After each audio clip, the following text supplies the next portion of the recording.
ఈసారి పవన్ కళ్యాణ్ ఆవిర్భావ సభ చేయట్లేదు ఎందుకంటారు? ఆ సభకు అర్థం చెప్పు నాకు ఫస్ట్. సభకు అర్థం అంటే పార్టీ స్థాపించి 12 ఏళ్ళు పూర్తి చేస్తుంది, 13 ఏళ్ళు స్టార్ట్ చేస్తుంది. సో ప్రతి సంవత్సరం దాని గురించి సభ పెడతాడు. సో ఈసారి చెయ్యట్లేదు. దాని గురించి చెప్పండి ఎందుకని. అదే మీరు చెప్పాలి. మీరేమనుకుంటున్నారు అభిమానులు? ఇప్పుడు ఆయన చేయనంటున్నాడు. చేయనంటే ఇప్పుడు ఆ దేశం యుద్ధాలు 2 దేశాలు యుద్ధాలు నడుస్తున్నాయి కదా, దాని వలన లేకపోతే దేని వల్ల?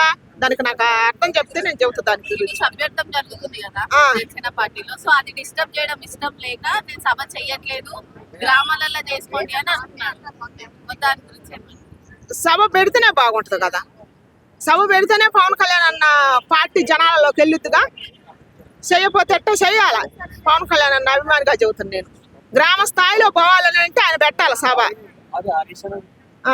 నెక్స్ట్ ఇప్పుడు ఏంటంటే మరి ఇప్పుడు పవన్ కళ్యాణ్ గారు నేను పెట్టాను అని పక్కడబందిగా చెప్పేశాడు, గ్రామాలలో చేసుకోమంటారు. అభిమానులు ఏమో ఊరుకోవట్లేదు. మీరు అభిమానులకి ఏం చెప్తారు పవన్ కళ్యాణ్ గారికి? అభిమానులకి ఏం చెప్పి పవన్ కళ్యాణ్ అన్నకి ఏం చెప్తారు? అసలు ఫస్ట్ నేను పవన్ కళ్యాణ్ అన్నకి చెప్పాలనుకుంటున్నా. ఏం చెప్పాలంటే పెడితేనే బాగుంటుంది అన్న. గ్రామ స్థాయిలో బాద్ది నీ అభిమానులుగా మేము కోరుకుంటున్నాం. కాకపోతే ఇప్పుడు సిచ్యువేషన్ కరెక్ట్ కాదని ఆయన ఆపుతుండట్టుంది. 2 రాష్ట్రాలు ఇప్పుడు పైన 2 దేశాలు కొట్టుకొని మన 2 రాష్ట్రాలకి ఇప్పుడు ఇబ్బంది వస్తుంది కదా. అన్నిటికి రేట్లు పెరుగుతున్నాయి కదా. మరి దాని గురించి ఆపుతుండా? క్లారిటీ ఉండాలి కదా మనకి. అంటే ఇప్పుడు ఇంకోటి ఏంటంటే పాస్టర్ అసెంబ్లీలో కుల రాజకీయాలు అని చెప్పి మత రాజకీయాలు తీసుకొని వస్తున్నారు. ఇప్పుడు పాస్టర్లు కొంతమంది మంచి వాళ్ళు ఉన్నారు, కొంతమంది చెడుపాకిన వాళ్ళు ఉన్నారు. అటటాల గురించి మాట్లాడాలంటే చాలా ఉంది. కానీ ఇప్పుడు మన 2 రాష్ట్రాలకు మొప్పు వచ్చింది. దీని గురించి మాట్లాడుకుందాం ఫస్ట్. మనకేమన్నా బుద్ధి లజ్జ జ్ఞానం కనుకుంటే చదువుకున్న వాళ్ళు మొత్తం మన 2 రాష్ట్రాలకి ఇప్పుడు మనకు కుల ఫీలింగ్ వద్దు, మత ఫీలింగ్ వద్దు, రాజకీయాలు వద్దు. మనకి ఇప్పుడు తిప్పలు వచ్చే సూచనలు దగ్గరకు వచ్చినాయి. పెట్రోల్ పరంగా కానీ గ్యాస్ పరంగా కానీ మనకి ఇప్పుడు కష్టకాలం. కరోనా వస్తే ఎట్ట వచ్చిందో ఇప్పుడు అట్ట వస్తుంది. అందుకని దాని గురించి మనం అందరం కలిసికట్టుగా మనం మాట్లాడాలా. మనం మాట్లాడితే మన పైన నాయకులు కూడా మన ప్రధానమంత్రి చదువుతుడు. అప్పుడు మనకు కష్టాలు రాకుండా ఉంటాయి. ఎందుకంటే ఉండడానికి ఏ బాధ లేదు. వాడు 10 రోజులకు ముందే నిలవ పెట్టుకుంటాడు. మనకే కష్టాలు వస్తాయి. దాని గురించి మాట్లాడాలమ్మా ఫస్ట్. ఇప్పుడు మన 2 రాష్ట్రాలకు మొప్పు ఉంది. అందుకని దాని గురించి మాట్లాడే అందరం కలిసి కట్టుగా ఒకే మాట మీద ఉండాలి. ఎందుకంటే మనమేనే పడుతుంది ఆ భారం. ఇప్పుడు జనసేన నాయకుడైనా, తెలుగుదేశం నాయకుడైనా, వైసీపీ నాయకుడైనా, తెలంగాణ నాయకులైనా ఎవరైనా సరే వీళ్ళంతా కలిసి కట్టుగా మన ప్రజలకు న్యాయం చేయాలని అంటే దీని గురించి రేట్ల గురించి మాట్లాడాలి. ఇప్పుడు మనం పేదవాళ్ళు ఉండవు, నిరుపేదలు ఉన్నారు, ఎంతో మంది ఉన్నారు. సగటు మధ్య తరగతి మనిషి మీద భారం పడుతుంది. ఇప్పుడు ముందే అందరు పెట్రోల్ నింపుకుంటారు. నేను వీడియోలలో చూస్తున్నా. ఎంత పరిస్థితి దాపరించిందో చూడు. వాటి గురించి కదా మనం మాట్లాడుకోవాల్సింది. మనకి ఇప్పుడు అయ్యే అవసరం. మన పిల్లలకి ఇప్పుడు వెనకటి రోజుల్లో నడిచి వచ్చారు. ఇప్పుడు నడవాలంటే ఒకటికి పోయినా బండి వేసుకొని పోతారు. మరి అట్లాంటి పరిస్థితి వస్తుంది కాబట్టి దాని గురించి మనం మాట్లాడాలి. దయచేసి నెక్స్ట్ అంటే నేషనల్ ఇష్యూ వరల్డ్ వార్ అవుతుంది కదా, దాన్ని విడిచిపెట్టి చర్చి పాలన ఎట్లా ఉండడం? ఈ రాజకీయాల వైపు వస్తున్నారు కానీ ఎంతసేపు రాజకీయాల వైపే వస్తుంది. గ్యాసుల గురించి, పెట్రోల్ గురించి, ముడి సౌకర్యాలు అంట వాటి గురించి మాట్లాడతాం. మనం భవిష్యత్తు మట్టి కట్టుకుపోతుందన్నా ఏం పుట్టింది మారు. వాళ్ళకేమైంది, పార్టీకి ఏమైంది? ఇప్పుడు పవన్ కళ్యాణ్ అన్నాడు పాస్టరు, వాడికి రోగం పుట్టింది వాడు అన్నాడు. ఒకడంటే వాడిని ఒక్కడు పిచ్చుకోకుండా కొట్టినట్టు కొట్టి వాడిని జైల్లో పెడతారు. దాని సమస్య అక్కడితో క్లోజ్ అయిపోద్ది. కానీ ఇప్పుడు మనకు పెద్ద మొప్పు వచ్చింది కదా. మనకు వచ్చిన మొప్పుతో అసలు ఎవరు ఇంత కూడా చలనం రావట్లేదు, ఒక్కొక్కరికి భయం రావట్లేదు అసలు. ఇప్పుడు గవర్నమెంట్, సెంట్రల్ గవర్నమెంట్ ఇంకా అఫీషియల్ గా ఏవి కూడా అనౌన్స్మెంట్ చేయలేదు. ఏవి తగ్గుతున్నాయి, రేట్లు పెరుగుతున్నాయి కానీ తగ్గుతున్నాయి కానీ ఏం చెప్పలేదు. కానీ ఇక్కడ ఆల్రెడీ మాఫియా ఎంటర్ అయ్యి రేట్లు పెంచిందని చెప్పి అయితే బయట నడుస్తుంది. అవును, మరి ఆడ చెప్పలేదు. మాఫియా ఎంటర్ అయింది. ఇప్పుడే మరి దళారులు దోసుకునేది. మరి దీని గురించి మనం మాట్లాడాలా. ఇప్పుడే దళారులు ఇప్పుడు పైన దేశాలు కొట్టుకుంటున్నాయి అని చెప్పి దళారులు ఇప్పుడే మనల్ని దోసుకుంటారు. దీని గురించి మాట్లాడాలని నేను మాట్లాడుతున్నా. చదువుకున్న వాళ్ళు, నాకు చదువు లేదు.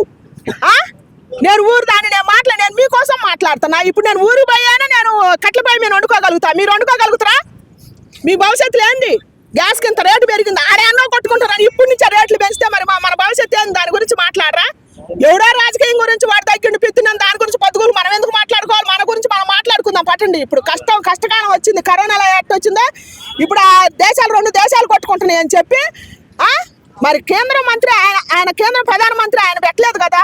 ఇప్పుడు మధ్యలో ఇప్పుడు కామించుకొని ఉన్నట్టుండి హఠాత్తుగా గ్యాసులకి, పెట్రోల్కి, ముడి సౌకర్యాలు అంట ఏంటి నాకు కొన్ని చెప్పరాట్లేదు. కానీ అన్నిటికి రేట్లు పెంచారంట. రేట్లు పెంచితే మరి ఎట్ట? మనిషి సగటు మధ్య తరగతి మనిషి ఎట్ట బతకాలా? పేదవాడు ఎట్ట బతకాలా? ఉన్నోడు బతుకు చూడు, దాని గురించి కదా అడగాల్సింది. అందుకే నేను ఊరికి పోవస్తుందని కూడా పోకుండా అని చెబుతున్నా. దయచేసి మారండి మీడియా వాళ్ళే సరే, ఎవరైనా సరే. మన భవిష్యత్తు సగటు మధ్యతరగతి భవిష్యత్తు మన జీవన ఆధారం మీద పడి ఉంది. ₹1,00,000 జాబ్ చేసేవాడైనా సరే ఇంత రేట్లు పెట్టుకొని వాడి ఇంటి రెంటు, పిల్లల చదువు, ఇంటి భారం ఇవన్నీ మోయలేడు. అందుకని దయచేసి దీని గురించి ఆలోచించి హఠాత్తుగా ఉన్నట్టుండి అక్కడ ఆదేశాలు కొట్టుకుంటే ఉన్నట్టుండి హఠాత్తుగా ఎందుకు పెంచాలని మాట్లాడండి దయచేసి గవర్నమెంట్ని. 2 రాష్ట్రాల ముఖ్యమంత్రులైనా సరే, ప్రధానమంత్రులైనా సరే, మన వాళ్ళని మనం అడిగితే మన వాళ్ళు పోయి పైన అని అడుగుతారు.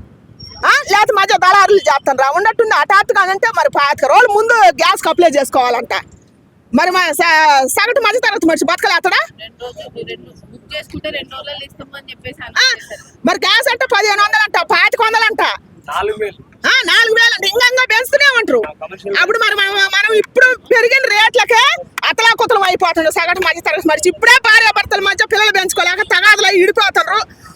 ఇప్పుడు వస్తే మనుషులు చంపుకోవటం ఇంత రేట్ వస్తే ఏమైపోవాలి జీవితాలు? ఎవరి కోసం ఇది అంతా? దీని గురించి మాట్లాడాలి కదా, అందుకని నేను మాట్లాడుతున్నా. Next question.